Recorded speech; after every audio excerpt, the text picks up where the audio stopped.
अस्सलामुअलैकुम नाजरीन, awaking news में मैं सैयद सुहेल आपका इस्तकबाल करता हूँ। आए सबसे पहले सुर्खियों पर एक नज़र करते हैं। क्या मुंबई में लग सकता है लॉकडाउन? महाराष्ट्र के वजीर सेहत राजेश टोपे कोरोना मुतासिर। उम्रा की अदायगी और मस्जिदुल हराम के नमाजियों पर शराइत आयत।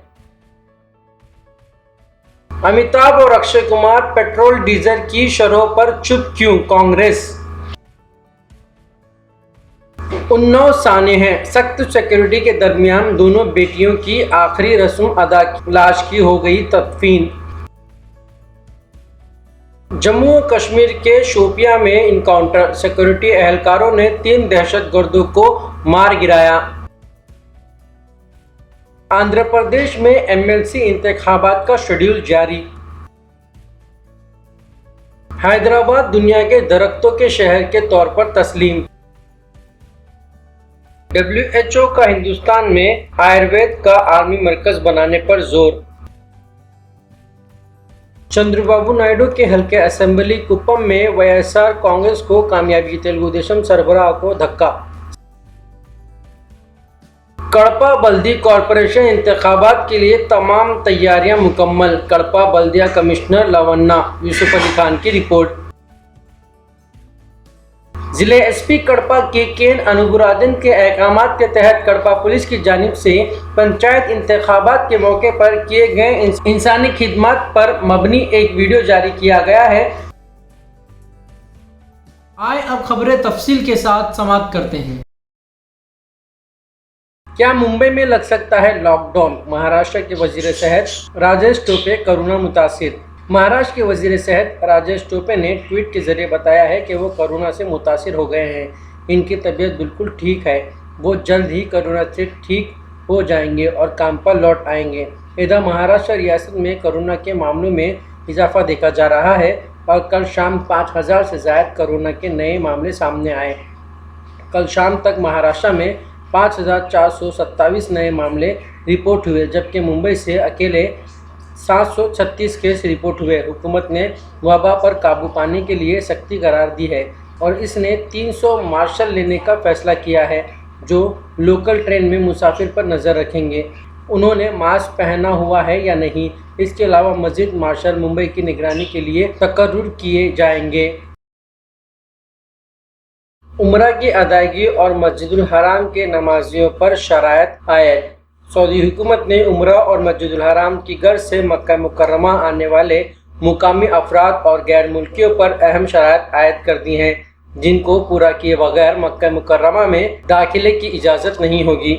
सऊदी महकमा अमन आम्मा की जानिब से बताया गया है कि सऊदी अरब में मुकीम तारिकीन और सऊदी शहरी जो मस्जिदुल हराम में नमाज पढ़ना चाहते हैं या उम्रा की गर्ज से आना चाह रहे हैं, उन्हें एतमरना ऐप के ज़रिए रजिस्टर करवाना होगा, जिसके बाद ही उन्हें मक्का मुकर्रमा आने की इजाज़त होगी। महकमा अमन आम्मा की जानिब से ट्विटर पैगाम में कहा गया है कि पहली अहम शर्त यह है कि इजाज़तनामे में दर्ज दिन और वक्त की पाबंदी करना होगी, यानी जिस रोज़ के लिए उम्रा या मस्जिदुल हराम में नमाज पढ़ने की इजाज़त नामा जारी हुआ है, इस रोज़ ही आना होगा और इजाज़तनामे पर दर्ज वक्त की भी पाबंदी करना होगी। फिर सेकंड ऑप्शन है गल्फ़ सिटीजन्स। अगर आप गल्फ़ के सिटीज़न हो तो आपको वो आपकी डिटेल्स यहाँ पर फिल करनी है कि कौन से गल्फ़ कंट्री से आप बिलोंग करते हो। थर्ड ऑप्शन है एक्सटर्नल मुहतरम। तो यहाँ अगर आप विज़िट वीज़ा पर आए हो तो आपको आपकी नेशनैलिटी, आप कौन से कंट्री से बिलोंग करते हो, आपका पासपोर्ट नंबर और आपकी कुछ डिटेल्स यहाँ पर फिल करनी है। और ये तो हमारे पास यहाँ का रेसिडेंट वीज़ा रहने की वजह से हमें फ़र्स्ट ऑप्शन में हमारी इन्फॉर्मेशन फ़िल करनी थी। तो वो फ़िल करने के बाद वहाँ पर आपको ऑप्शन दिखाई देंगे उम्रा, praying in the grand mosque, praying in the रौदा for men, praying in the रौदा for women and prophets visit. तो अगर आपको इन 5 चीज़ों में से किसी भी चीज़ के लिए परमिट चाहिए तो आप हर एक ऑप्शन में जाकर वहाँ की परमिट आप ले सकते हो। तो हम उम्रा के लिए ट्राई करेंगे। तो उम्रा के लिए हमने दोनों नेम सेलेक्ट किए हैं। अगर आपको कोई कंपेनियन ऐड करना है तो आप ऐड कंपेनियन में जाके आप उनकी डिटेल्स वहाँ पर फिल कर सकते हो। वहाँ पर हमें 4 डेट्स दिखाई दी है, तो किसी भी एक डेट को सिलेक्ट करें। वहाँ पर आपको दिखाई देगा कि कौन से प्रेयर्स अवेलेबल हैं। तो आप देख सकते हैं यहाँ 5 प्रेयर्स अवेलेबल दिखा रहे हैं। कुछ डेट्स पे 2 प्रेयर्स दिखा रहे हैं। सो आप किसी भी एक प्रेयर को सिलेक्ट करें, फिर वहाँ पर आप जाके किसी एंट्रेंस गेट को सिलेक्ट करना है। तो हमने खुदाई सेंटर सिलेक्ट किया है। फिर वहाँ दी गई है इंस्ट्रक्शंस, जहाँ पे लिखा हुआ है कि आपको एंटर करने के वक्त कौन सी इंस्ट्रक्शंस फॉलो करनी है। इसी तरह से आपको ये परमिट मिल सकता है। फिर आप नीचे दिए गए ऑप्शंस में जाके परमिट्स के ऑप्शन में आप चेक कर सकते हो आपका परमिट। अमिताभ और अक्षय कुमार पेट्रोल डीजल की शरहों पर चुप क्यों? कांग्रेस। महाराष्ट्र कांग्रेस के सदर नाना पटोले ने पेट्रोल और डीजल की बढ़ती कीमतों पर खामोशी के लिए सुपरस्टार अमिताभ बच्चन और सुपरस्टार अक्षय कुमार को निशाना बनाया है। उन्होंने ये सवाल उठाया है कि जब मनमोहन सिंह हुकूमत के दौरान ईंधन की कीमतों में इजाफा हुआ था, उन अदाकारों ने सोशल मीडिया पर इस पर काफ़ी तनकीद की थी। उन्होंने अपने बयान के दौरान मरकज़ की मोदी हुकूमत को भी डिक्टेटर करार दिया है। एक प्रेस कॉन्फ्रेंस में नाना पटोले ने कहा कि यूपीए हुकूमत के दौरान जब पेट्रोल डीजल की कीमतों में इजाफा हुआ था तो शोर मचाने वाले अदाकार कहाँ हैं? इस वक्त जब पेट्रोल 70 रुपये फी लीटर था, अमिताभ बच्चन और अक्षय कुमार ने इसके खिलाफ अपना एहतजाज जाहिर किया, लेकिन अब जब पेट्रोल 100 रुपये फी लीटर हो चुका है तो वो क्यों खामोश हैं? लेकर आपको देखते हैं, लेकिन महाराष्ट्र में अब ऐसे लोगों को जो दबाव में लोगों के प्यार को इस तरह से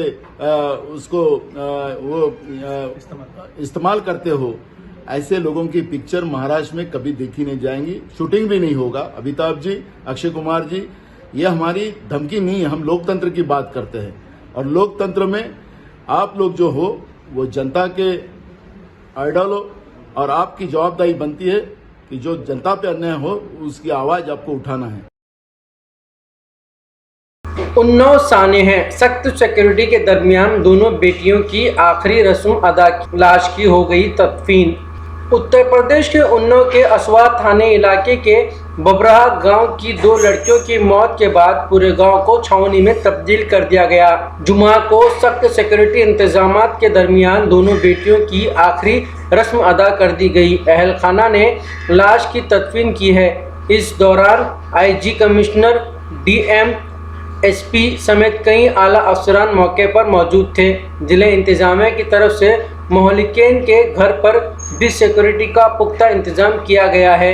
यूपी पुलिस के director general of police Hitesh Chandra Awasthi ने बताया कि बेहोश बच्ची का इलाज कानपुर में चल रहा है और डॉक्टरों ने बताया कि इसे जहर दिया गया है। डॉक्टरों के एक पैनल ने इनमें से 2 महलूक बच्चियों का पोस्टमार्टम किया है। इनकी कामशकूक मामला रिपोर्ट में किसी भी तरह का चोट नहीं पाया गया है। इन्होंने बताया कि मुसरा को महफूज करके कीमियाई तजुर्बे के लिए भेज दिया गया है। परिवार ने पहली बात तो अभी डिमांड सिर्फ एक ही रखी थी कि जो कि खुलासा किया जाए।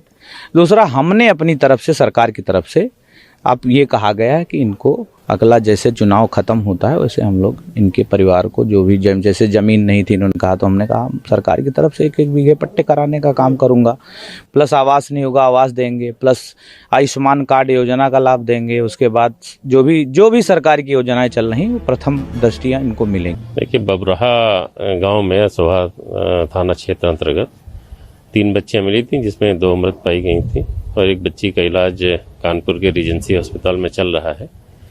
कानपुर में जो बच्ची का इलाज चल रहा है उसका पूर्ण तरीके से सरकार वहन करेगी, ये भी शासन से निर्देश प्राप्त हो चुके हैं। 2 बच्चियों का अंतिम संस्कार भी उनके परिवार वालों ने स्वयं किया है और पूरी तरीके से शांति व्यवस्था कायम थी। परिवार की अन्य जो मांग है उस पर हम लोग विचार करके अग्रिम कार्रवाई करेंगे और पुलिस की टीम भी मामले का जल्द खुलासे के लिए पूरी तरीके से लगी हुई है। जम्मू और कश्मीर के शोपियां में इनकाउंटर, सिक्योरिटी एहलकारों ने 3 दहशतगर्दों को मार गिराया। जम्मू और कश्मीर के शोपियां सेक्टर में हिंदुस्तानी सिक्योरिटी एहलकारों और दहशतगर्दों के दरमियान सुबह से चल रहे इनकाउंटर में 3 दहशतगर्दों के मारे जाने की खबर है। इन दहशतगर्दों के पास से भारी मिकदार में हथियार और गोला बारूद बरामद किए गए हैं। सभी दहशतगर्दों के मारे जाने के बाद भी सिक्योरिटी एहलकारों ने पूरे इलाके को घेर रखा है और सर्च ऑपरेशन चलाया जा रहा है। मौसला इत्तलाआत के मुताबिक हिंदुस्तानी सिक्योरिटी एहलकारों को खुफिया इत्तला मिली थी कि कुछ दहशतगर्द शोपियां में एक घर में पहुंचे हैं और किसी दहशतगर्दाना हादसे को अंजाम देने का मंसूबा बना रहे हैं। खुफिया इत्तला की बुनियाद पर हिंदुस्तानी सिक्योरिटी एहलकारों ने मुकामी पुलिस के साथ मिलकर एक टीम तैयार की और इलाके में सर्च ऑपरेशन शुरू किया। सर्च ऑपरेशन के दौरान दहशतगर्दों से खुद सुपुर्दगी करने को कहा गया, लेकिन दहशतगर्दों ने सिक्योरिटी एहलकारों पर फायरिंग शुरू कर दी। फायरिंग की आवाज़ से अंदाजा लगाया गया था कि घर के अंदर 3 से 4 दहशतगर्द पोशीदा हो सकते हैं। आंध्र प्रदेश में एमएलसी इंतखाबात का शेड्यूल जारी। आंध्र प्रदेश में एमएलसी नशिस्त के लिए इंतखाबी शेड्यूल जारी कर दिया है। इस सिलसिले में इलेक्शन कमीशन ने आज आलमिया जारी किया। एमएलसी इंतखाबात 15 मार्च को मुनक्किद होंगे। 25 फरवरी से पर्चा नामजदगी के अदखाल का आगाज़ होगा और 4 मार्च तक पर्चे दाखिल किए जा सकेंगे। 5 मार्च को इनकी तनकी होगी। 8 मार्च तक नाम वापस लिए जा सकते हैं। 15 मार्च को राय दही सुबह 9 बजे से शाम 4 बजे तक होगी। वोटों की गिनती इस दिन शाम में 5 बजे से शुरू होगी। आंध्र प्रदेश में 4 मौजूदा अरकान कौंसिल की मियाद 29 मार्च को खत्म हो रही है। इसको पेश नज़र रखते हुए इंतखाबी शेड्यूल जारी किया गया है। हैदराबाद दुनिया के दरख्तों के शहर के तौर पर तस्लीम। हैदराबाद को दुनिया के दरख्तों के शहर के तौर पर तस्लीम किया गया है। हैदराबाद दुनिया का वाहिद शहर है जिसको इस फहरिस्त में शामिल किया गया है। रियासती वजीर इंफॉर्मेशन टेक्नोलॉजी के तारक रामाराव ने, जो सोशल मीडिया के अहम प्लेटफॉर्म ट्विटर पर सरगर्म रहते हैं, इस खुसूसी किए गए ट्वीट में ये इत्तला दी। उन्होंने कहा कि आरबोडे फाउंडेशन, जो अक़वाम मुत्तहिदा के फूड एंड एग्रीकल्चर ऑर्गेनाइजेशन के साथ काम करता है, हैदराबाद को दुनिया के दरख्तों के शहर के तौर पर तस्लीम किया है। WHO का हिंदुस्तान में आयुर्वेद का आलमी मरकज बनाने पर जोर। वजीर सेहत हर्षवर्धन ने जुमा के रोज कहा कि आलमी अदारा सेहत रिवायती तिब्बी निज़ाम को फ़रोग देने के लिए हिंदुस्तान में आयुर्वेदिक का आलमी मरकज कायम करना चाहता है। मिस्टर डॉक्टर हर्षवर्धन ने पतंजलि की कोरोना की दवा कोरोनल को जारी करने के मौके पर यहाँ मुनक्किदा तकरीब से खिताब करते हुए कहा कि आलमी अदारा सेहत की सरबराह ने गुज़िश्ता दिनों वज़ीर आज़म नरेंद्र मोदी से आयुर्वेद को फ़रोग देने के सिलसिले में बात की थी, जिसमें उन्होंने हिंदुस्तान को इसका आलमी मरकज बनाने पर जोर दिया है। उन्होंने कहा कि सन 2000 में आलमी अदारा सेहत का एक इजलास जापान में मुनक्किद हुआ, जिसमें 21वीं सदी में तिब्बी हदफ को हासिल करने में रिवायती तिब्बी निज़ाम अहम बताया गया था। इसके लिए आयुर्वेदिक तरीका इलाज को फ़रोग देने और इस पर साइंसी तहकीक पर जोर देने की सिफारिश की गई थी। चंद्रबाबू नायडू के हल्के असेंबली कुप्पम में वाईएसआर कांग्रेस को कामयाबी। तेलुगु देशम सरबराह को धक्का। साबिक चीफ मिनिस्टर तेलुगु देशम सरबराह चंद्रबाबू नायडू को पंचायत राज इंतखाबात में इस वक्त धक्का लगा जब उनके असेंबली हल्के कुप्पम में वाईएसआर कांग्रेस को कामयाबी हासिल हुई। कुप्पम हल्का तेलुगु देशम का गढ़ तस्वुर किया जाता है, जहां 1998 से चंद्रबाबू नायडू मुसलसल 7 मरतबा मुंतखब हो चुके हैं। 2013 ग्राम पंचायत इंतखाबात मुनक्किद हुए, जिसमें तेलुगु देशम कायदी उम्मीदवारों ने 93 मिन जुमला 81 पंचायतों पर कामयाबी हासिल की, लेकिन इस मरतबा सूरत हाल उलट चुकी है। पंचायत इंतखाबात के तीसरे मरहले में वाईएसआर कांग्रेस के ताईदी उम्मीदवारों ने 93 के मिन जुमला 74 पंचायतों में कामयाबी हासिल की। तेलुगु देशम के हामी 14 पंचायतों में कामयाब रहे। बाकी पंचायतों में वोटों की गिनती जारी है, लेकिन वहां वाईएसआर कांग्रेस उम्मीदवार सबकत बरकरार रखे हैं। वाईएसआर कांग्रेस ने कुप्पम में तेलुगु देशम के कमजोर मुजाहरे पर जश्न मनाया और कहा कि जगन हुकूमत की मकबूलियत में इजाफा हुआ है। कड़पा बल्दी कॉरपोरेशन इंतखाबात के लिए तमाम तैयारियां मुकम्मल। कड़पा बल्दिया कमिश्नर लवन्ना यूसुफ अली खान की रिपोर्ट। बल्दिया कॉरपोरेशन कड़पा में बल्दी इंतखाबात के लिए तमाम तैयारियां मुकम्मल की जा चुकी है। बल्दी कॉरपोरेशन कड़पा के कमिश्नर लवन्ना ने यहां अखबारी नुमाइंदों से बात करते हुए कहा कि बल्दी इंतखाबात के सिलसिले में सख्ती के साथ इलेक्शन कोड पर अमल किया जाएगा, जिसके लिए फ्लाइंग स्क्वाड तश्कील दी गई है।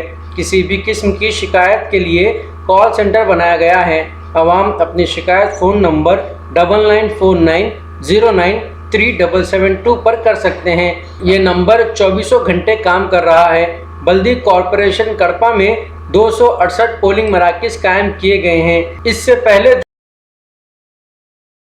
जिले एसपी कड़पा के केन अनुबुरादन के अहकामात के तहत कड़पा पुलिस की जानिब से पंचायत इंतखाबात के मौके पर किए गए इंसानी खिदमत पर मबनी एक वीडियो जारी किया गया है, जो हकीकत का आईना दर है। इंतखाबात के मौके पर पुलिस जवानों ने ममरा अफराद को वोट डालने के लिए काफ़ी खिदमत की, जो तस्वीर के आईना में देखिए। हमारे नुमाइंदे मुत्तर अली खान की रिपोर्ट।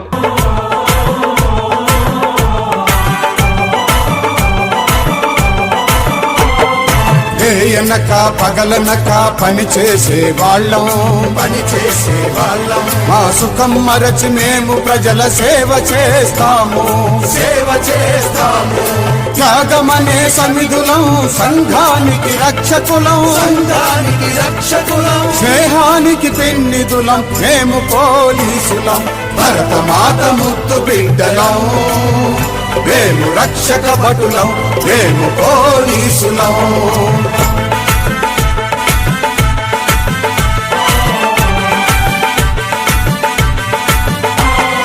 కుల మతాలకు అతీతంగా కాకి దుస్తులేసుకొని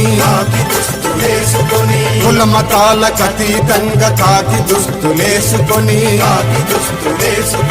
న్యాయాన్నే గుడుగుగా పట్టిన వాళ్ళం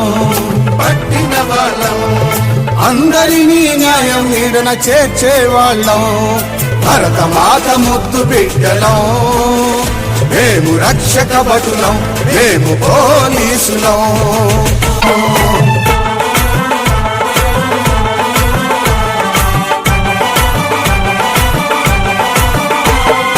రౌడీ రాక్షస గుండాలను అణుస్తాము మేము